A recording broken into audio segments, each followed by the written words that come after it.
August the 15th, 1947, Independence Day for India. An era has ended, a new epoch begins. A subcontinent larger than the whole of Europe becomes two self-governing dominions within the British Commonwealth of Nations.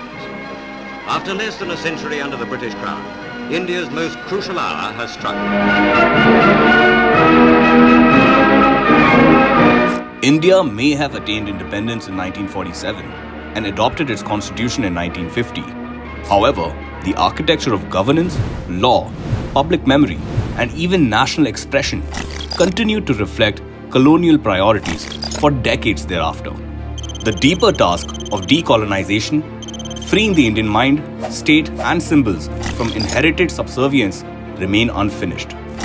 That long-pending process was consciously taken up after 2014 under the leadership of Prime Minister Narendra Modi, not as a rupture but as a restoration.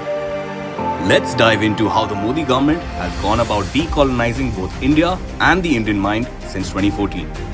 At the level of governance, more than 1,500 obsolete British-era laws were repealed, including archaic provisions that criminalized poverty, controlled mobility, or served no purpose in a modern democracy.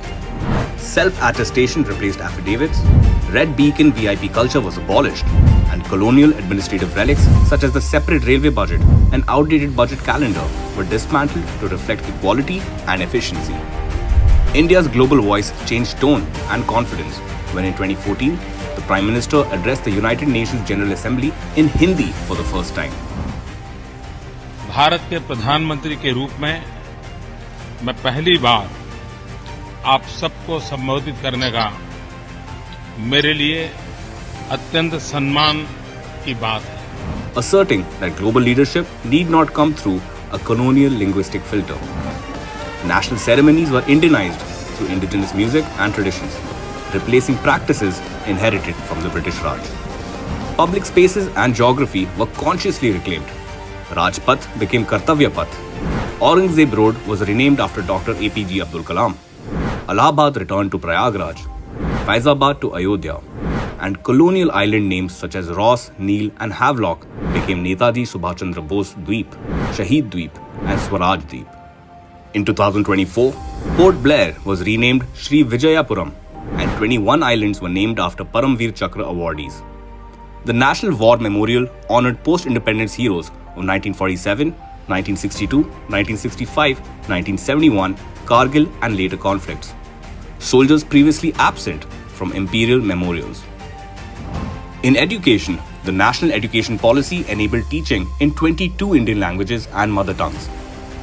While colonial criminal codes, the IPC, CRPC, and the IEA were replaced by the Bharatiya Nyaya Samhita, Bharatiya Nagrik Suraksha Sanhita, and Bharatiya Sakshya Adhinyam. The Prime Minister's vision has consistently emphasized that a free nation must stand rooted in its own history while remaining open, plural, and forward-looking, confident enough to engage the world on equal terms rather than inherited deference.